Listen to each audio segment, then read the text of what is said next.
So I'm sure you've heard, by the time you probably listen to this, within the past 24 hours, that Joe Biden has decided to drop out of the presidential race. But he does intend, unless there is some intervention, he does intend to stay on as president for the rest of the term. And a lot of people, of course, are going to wonder, okay, why the sudden change, in tone?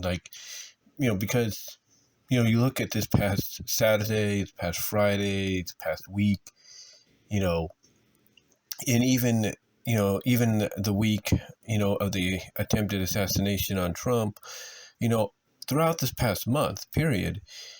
And Biden has always been defiant. He's always said, look, I'm not going to drop out. I'm not going to basically lose my opportunity for a second term.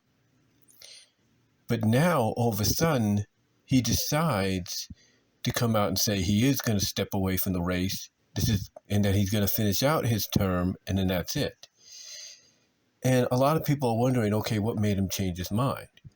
Well, obviously, he was, diagnosed with the virus, the very well-known virus that we've all dealt with, that put us basically into a shutdown globally 4 years ago. So, he's diagnosed with that. And, he's also apparently, I guess suffering side effects from it. Like, he says he's strong, he says he's okay, but he's suffering side effects, coughing, throat irritation, stuff like that. And he did cite in this memo that the reason for the stepping away is medical reasons. Now, he doesn't divulge as to what those medical reasons are. And what's interesting is some people don't even really think he's the one that put the memo together. All he did was sign it. And some would say that that somebody else typed that up. And mainly they typed it up once, basically enough people were able to convince them, hey, you either do the right thing and step away, get out of this race or you can, or we're going to have to force you. And that's not going to make you or us look good. So, again, people are wondering if maybe he did type it up, or they just, somebody else did after he agreed to step away, and he just signed it. We don't know. We don't know. But what's interesting about this is now you wonder, okay, who are they going to bring in to be the new nominee, be the one that goes toe-to-toe with Trump? And there's a lot of new names being thrown around. Our governor here in California, his name has been, thrown around. The governor in Michigan's name has been thrown around. The vice president's name, her name has been thrown around, amongst others. Even Michelle Obama and even Hillary Clinton's name have been thrown around. And what's interesting about this is they have their convention coming up within less than a month. And the convention is where they will nominate officially who's going to be the representative. And right now, it feels like, what we saw with the Republican National Convention, which was a unified front. Every state and delegate, pretty much unanimously said, yeah, Trump's our guy. Trump's the man. We're going to get behind. We're going to back. He's our nominee. He's our representative.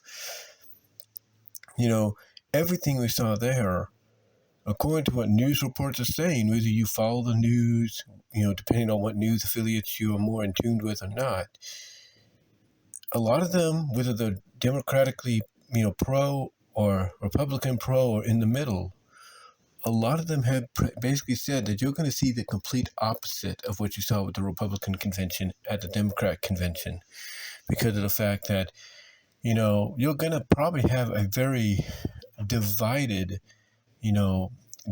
group of, delegates, and representatives, nominating who they want to nominate, as who they believe is the best choice to go up against Trump.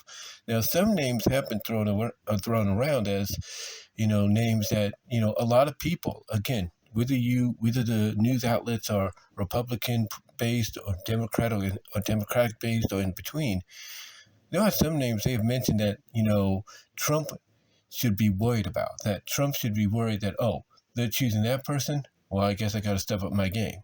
Or they're choosing that person. Well, time to play hardball, and stuff like that.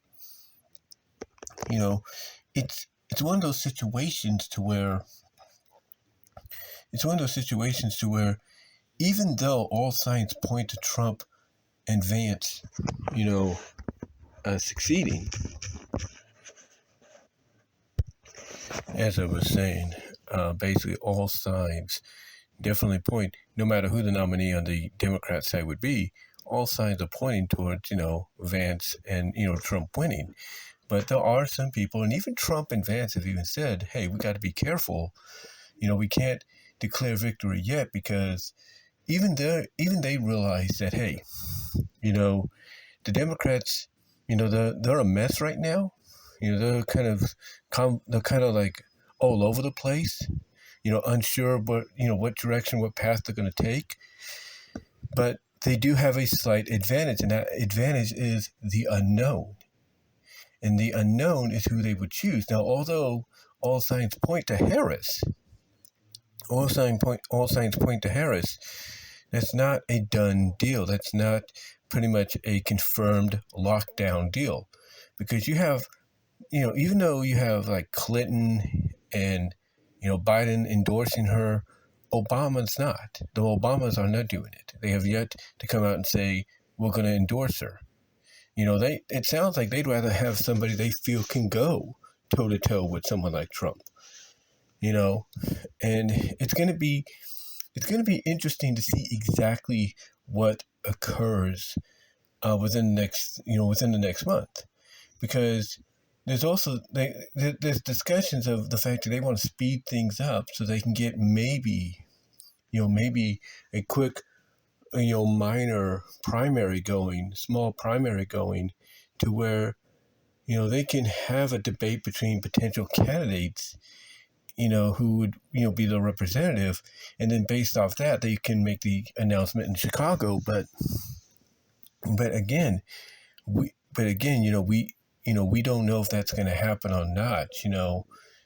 Maybe over this next week, we'll find out, hey, everybody's in agreement to go with Harris, or there's a 50-50 divide between Harris and Newsom, or Harris and Whitmer, and all that. So we'll find out.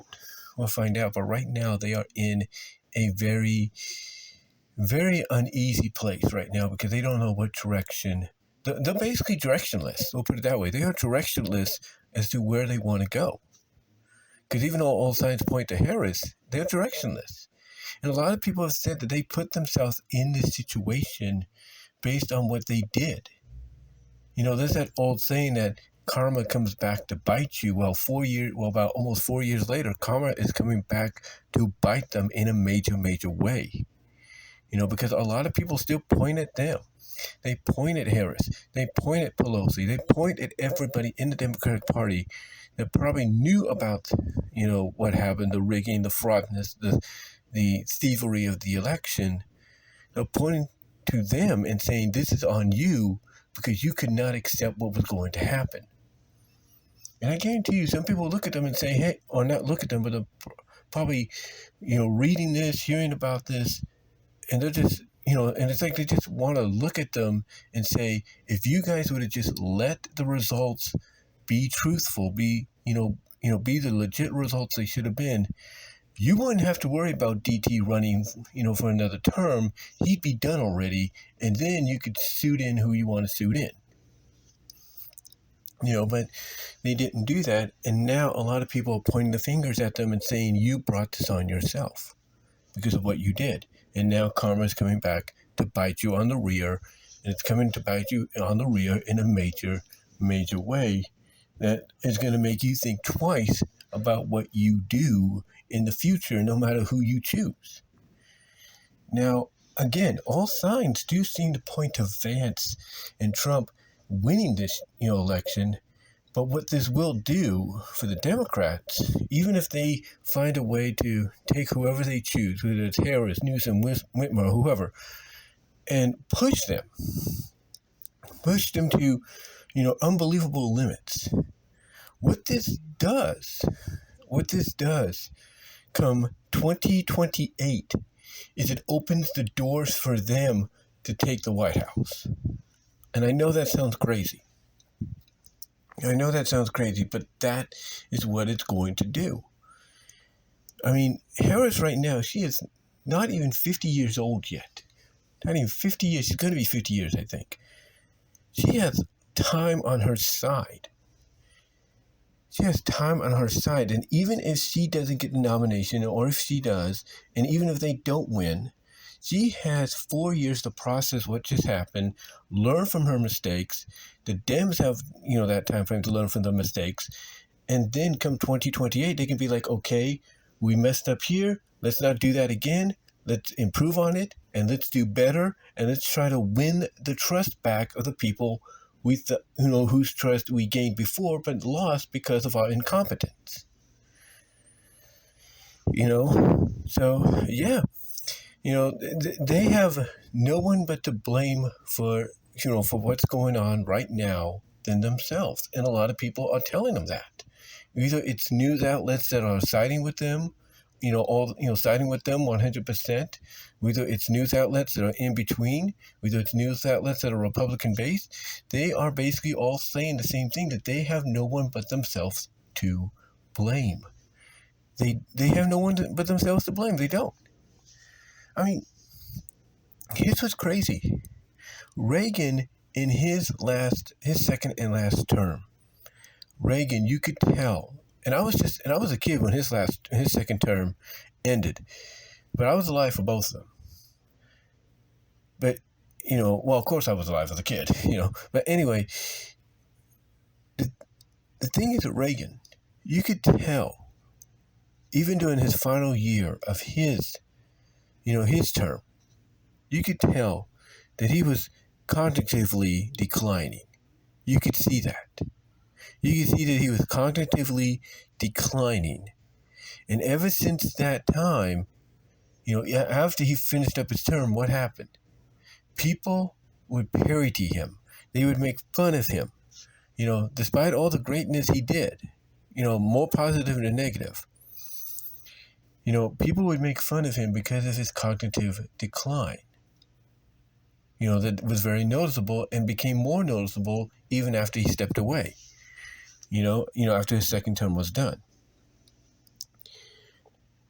The point is, what we're seeing here is someone in cognitive decline, in his first and basically only term in office. And again, people will point the finger at the Dems and say, and at the Democrats and those that supported this, and say, you got no one but to blame but yourselves for what's going on. This is on you. It's not on us. It's not on the Independent Party. It's not on the Green Party. It's not on, the Grassroots Party. It's not on the Republican Party. It's not on the American Samoan, American Indian Party, or anything like that. No, it's on you guys, because you couldn't accept what was going to be the actual real results of 2020. You could not accept that. And now you're paying for it. You're paying for it to the point that despite all your best efforts, you had no choice but to finally realize, because you got exposed in front of the world with that debate between Trump and Biden. A debate you wanted. You got exposed with the truth. And because you got exposed with the truth, you have no choice but to basically convince Biden, look, this is a no-win situation. This is a no-win situation, and you need to let us, get somebody in there that's going to at least give us a fighting chance to retain this Oval Office, to retain this White House, to retain this District of Columbia. You need to, step away. No matter how prideful you are and everything, you need to step away. And I think when he got hit with this COVID, that was pretty much the last straw. Like, man, he's got COVID now. He's walking very more gingerly than he's had before. I mean, a lot of people pointing at the fact that he was having trouble getting up the small steps, the small stairway up into Air Force One. And it's like, what more visual evidence do you need? So, yeah, they're basically like, look, jig is up. We tried. Now we got to go and put somebody else in there. Someone that's going to give us a fighting chance. And even if we lose, we can learn from these mistakes and better ourselves come 2028. And that's basically what they're going to have to do. They're just going to have to deal with the fact that, whoever they choose, whether it's Harris, Newsom, or whoever, that even if that person doesn't win, doesn't get them to remain in the White House, they'll take what's going on here and they'll learn from it. But again, him stepping away, but wanting to remain as president, him stepping away from the race, but wanting to remain as president, it's on them. And now there's even talk of whether or not he can remain as president for the rest of his terms because of his cognitive decline and what's going on medical-wise, COVID and all that. There's talk about, should they use the 25th Amendment and other methods to say, we got to get you out of this position of power and we got to put Harris in right now. That's the only to a lot of people, that might be the only other next logical step if things get worse. So, again, they have no one but themselves to blame. And I guarantee you this too. People are going to point the finger not at Kamala Harris, hold on.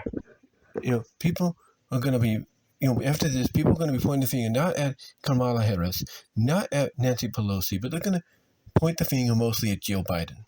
They might put some blame on Nancy because a lot of people still feel she was behind all this, with the fraud and everything. And hey, if she bears responsibility, so be it.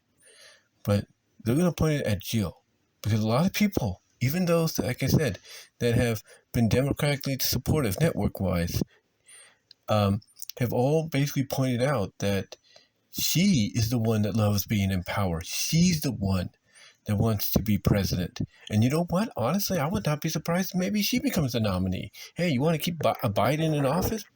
Put her in. See what happens. But we'll have to see. But a lot of people are not going to be pointing the finger directly at Kamala Harris. Kamala Harris, however you pronounce her name, Kamala Harris, or whatever. They're not going to necessarily point at Nancy Pelosi. They're going to mostly point it at Jill. That's what's going to happen. And she's going to have a lot of explaining to do when this is all said and done.